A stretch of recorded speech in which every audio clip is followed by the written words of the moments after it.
और आज 4 दिसंबर की सुबह ठीक 8 बजते ही लोग घरों से निकलने लगे और लोकतंत्र के इस पर्व को दिल्ली के 250 सीट्स पर जो एमसीडी चुनाव हो रहा है, नगर निगम चुनाव, उसको लेकर के तैयारियां पूरी कर ली गई हैं। ये दिखा दूं आपको एक तस्वीर बल्ली मारान इलाके से। पुरानी दिल्ली का व्यस्ततम इलाका है, गालिब की गलियां हैं और यहाँ किस तरह की तैयारी है ये आप देख सकते हैं। इसमें सेंट्रल पैरामिलिट्री फोर्स के जवान हों, दिल्ली पुलिस के जवान हों या फिर होमगार्ड्स वगैरह हों, सबको तैनात किया गया है। दिल्ली में तकरीबन 3000 से ज़्यादा सेंसिटिव और हाईली सेंसिटिव बूथ्स बनाए गए हैं, जिनको पहले ऑब्जर्व किया गया और देखा गया कि संवेदनशील और अति संवेदनशील जो बूथ हैं उनका क्या सिचुएशन और क्या हालात रहेगी, उसको देखते हुए इस तरीके के सुरक्षा के कड़े इंतज़ाम किए गए हैं।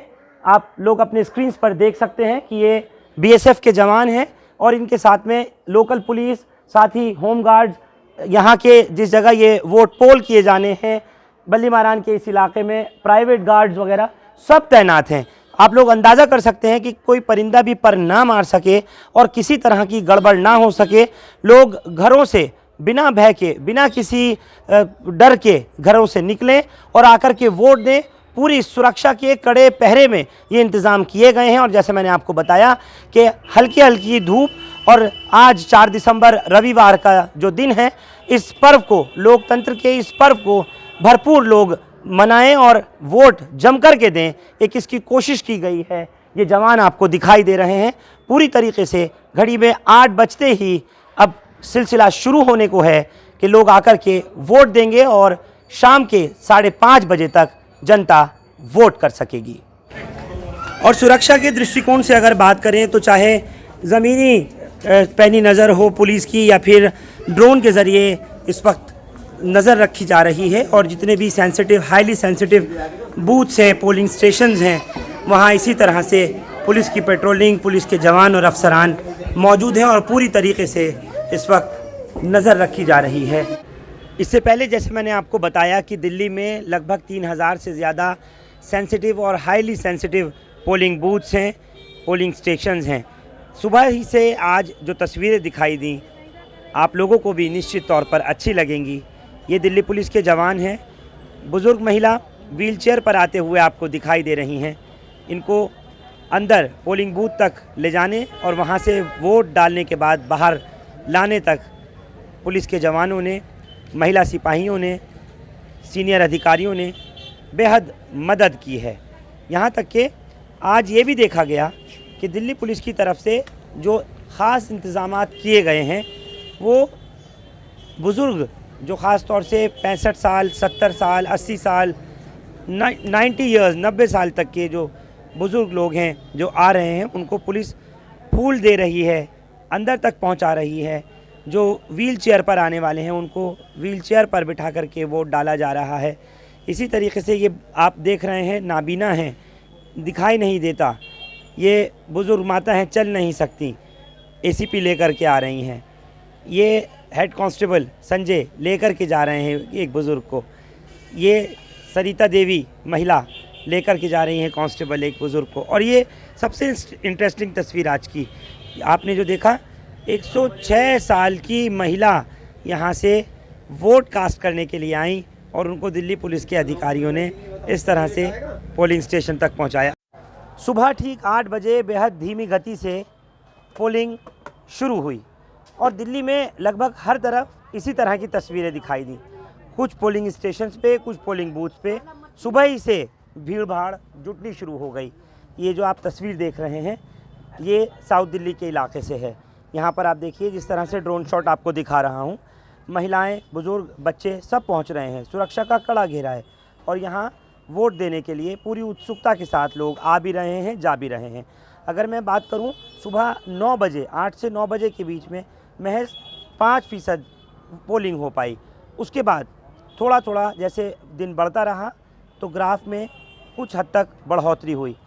10 बजे तक लगभग 9% मतदान हुआ। उसके बाद दोपहर 12 बजे तक तकरीबन 18 से 20% के बीच में लोगों ने वोट पोल किया, मतदान केंद्रों में जाकर के वोट डाले। सेंट्रल दिल्ली हो, नॉर्थ दिल्ली, न्यू दिल्ली हो या north east district, south district, south west, south east district, तमाम ज़िलों में लगभग इसी तरह की तस्वीरें सुबह के 12 बजे तक रही। छुट्टी का दिन होने की वजह से आज लोगों ने ज़्यादा तेज़ी नहीं पकड़ी सुबह ही से आने में, लेकिन 12 बजे के बाद में जिस तरह से सूरज बढ़ता रहा, वोटिंग परसेंटेज भी लोगों की बढ़ती जा रही है। अभी फ़िलहाल वोटिंग जारी है। आज हो रही वोटिंग में दिल्ली के तकरीबन ज़्यादातर इलाकों से या कहूँ कि सभी ज़िलों से इस तरह की शिकायतें आ रही हैं। हर पोलिंग बूथ पर, हर पोलिंग स्टेशन पर लोग जा तो रहे हैं वोट डालने, ख़ास तौर से बुज़ुर्ग, लेकिन उनके पास में वोटिंग स्लिप भी आई हुई है, उनके पास अपना पहचान पत्र भी है, लेकिन लिस्ट में से, वोटर इलेक्टोरल रोल में से उनका नाम डिलीट है, गायब है। और ये लगभग 80 साल के बुज़ुर्ग मोहम्मद ज़हूर हैं। वोट डालने तो गए थे बड़ी उम्मीदों से और इन कोशिशों के साथ कि जाकर के अपना चुनिंदा नेता चुनने का मौका होगा और जाकर वोट दे करके आएंगे, लेकिन जब गए तो क्या हुआ, सुनिए मोहम्मद ज़हूर की ज़ुबानी। सर क्या हुआ है आपके साथ? और मेरा ना वोट में नाम है, ना लिस्ट में नाम है, ना उसमें नाम है। हर साल डालता चला आ रहा हूँ मैं बचपन से आज तक, जब से मेरा वोट आया है। नहीं तो जब आप गए पोलिंग स्टेशन पे तो उन्होंने क्या कहा आपसे? तुम्हारा लिस्ट नाम नहीं है। हाँ? नाम नहीं है तुम्हारा, इसमें नाम नहीं है। क्या पाया वहाँ पर देख करके? लिस्ट में डिलीट हो गया उसमें से? हाँ, डिलीट कर दिया जी। तो आपने उनको अपना ये दिखाया पहचान पत्र? जी, सब कुछ दिखाया उन्होंने। अच्छा। जी क्या कर सकते हैं। आपकी स्लिप भी आई है? जी हाँ, नहीं मेरी स्लिप नहीं आई। स्लिप भी नहीं है? बच्चों की आई है, पोतों की आई है, पोतियों की आई है, बहुओं की आई है, बेटों की आई है, सबकी आई है, मेरा नहीं। आखिर ये फिर हो क्या रहा है? इलेक्शन कमीशन कर क्या रहा है?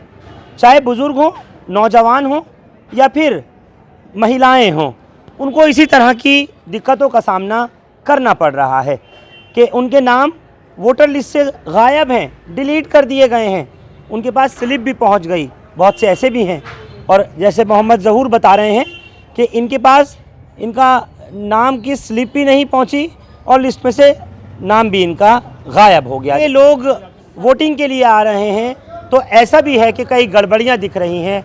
वोटर लिस्ट से नाम ही डिलीट हो गया, अपने पास ये आधार कार्ड भी और साथ ही वोटर इलेक्टोरल कार्ड भी लेकर गई। क्या दिक्कत हुई है, मुझे पूरी बात बताइए। वहाँ पे ये मेरी पर्ची आई है, मतलब हर साल वोट डालती हूँ, अब के वोट पे डिलीट आया, मतलब कि मतलब ये बताओ, ये BLO पर्ची दे के गई है। क्या हुआ है ये मसला? अगर लोग वोट देने आए और उनका फिर वोट ही नहीं काउंट हो, वो वोट ना डाल सकें, किसकी जिम्मेदारी है? ये इलेक्शन कमिश्नर की जिम्मेदारी है, इलेक्शन कमीशन की जिम्मेदारी है। ये वोटर स्लिप BLO ने इनके घर पे पहुंचाई है और इनके पास वोटर कार्ड है, आधार कार्ड है और दुनिया भर के डॉक्यूमेंट्स हैं, और ये मौजूद हैं, यहाँ रहती हैं, और इनका वोट नहीं डालने दे रहे। कह रहे हैं वोटर लिस्ट जो इलेक्शन कमीशन ने भेजी है उस पर डिलीट है। फिर ये इनके घर वोटर, ये भी इलेक्शन कमीशन ने भेजी है इनके घर पर्ची। तो इसका मतलब ये क्या कर रहे हैं इलेक्शन कमीशन? नहीं तो फिर आप क्या कर रहे हैं? आप भी अगर बताएं, अधिकारियों से बात हुई, RO से बात हुई? इलेक्शन कमीशन से आई है और वहाँ बात कीजिए। इलेक्शन कमिश्नर को मैंने फ़ोन किया, उन्होंने नहीं उठाया, कहा SMS करो, तो मैंने उन्हें SMS करा है। विजय देव जी को मैंने SMS करा है, उन्होंने कहा SMS पे आप बता दीजिए मुझे, तो मैंने उन्हें SMS करा। लेकिन ये तो एक बहुत बड़ी चिंता की बात है। लेकिन इमरान हुसैन ये कहाँ जाएंगी? अब जैसे इनके साथ ये प्रॉब्लम आ रही है, ये रेशमा कहाँ जाएंगी, कहाँ वोट डालेंगी जब लिस्ट में से नाम ही डिलीट हो गया? डिलीट, देखिए बात सुनिए, अगर डिलीट होता तो ये पर्ची नहीं आती। इसका मतलब ये पर्ची परसों इनके घर BLO ने पहुंचाई है। ये इलेक्शन कमीशन की पर्ची है, BLO ने पहुंचाई है, तो इसका मतलब कल ही काटा गया नाम। अगर कट गया होता तो ये पर्ची भी नहीं पहुंचती। एक बड़ा सवाल है, कानूनी तौर पर भी इसको देखा जाना चाहिए। एडवोकेट जावेद अशरफ, देखिए इसमें दो बातें हैं। ये परसों पर्ची जारी हुई है, इसका मतलब है लिस्ट में इनका नाम है, लेकिन यहाँ एक कंफ्यूजन ये भी हो रहा है कि कहीं तो तो कह रही है लिस्ट में नाम डिलीट हो गया ना। अभी ये इमरान हुसैन देख करके आए हैं, मैंने नहीं देखा, तो लेकिन लिस्ट में वो दिखा नहीं रहे। अच्छा, कहीं पोलिंग स्टेशन नंबर इन्होंने नहीं लिखा और ना ही वार्ड नंबर लिख रखा बाहर, तो लोग कंफ्यूज हो रहे हैं कि हमारा वोट कहाँ पड़ेगा। दिखाइए मुझे, ये इनका मैं आपको दिखा दूं। ये इलेक्शन कमीशन ऑफ इंडिया का इनका वोटर आई कार्ड है, बाकायदा इनके पास मौजूद है। ये इनके पास स्लिप भी मौजूद है, आधार कार्ड भी मौजूद है, और ये SDM के दफ्तर से इनके पास जो पहुंचा स्टेट इलेक्शन कमीशन का, ये इनके पास वोटर इन्फॉर्मेशन स्लिप भी मौजूद है। अब इसमें किसकी गलती है? और इस तरह से न जाने कितने ही लोग होंगे, हज़ारों लोग होंगे जिनको क्रॉस चेक किया जाना चाहिए कि कम से कम अगर नाम उनका वोटर लिस्ट से डिलीट हो गया है तो उसका जिम्मेदार कौन है, फिर ये वोट कहाँ देंगे और किसको देंगे। इस तरह की भी परेशानियाँ सामने आ रही हैं।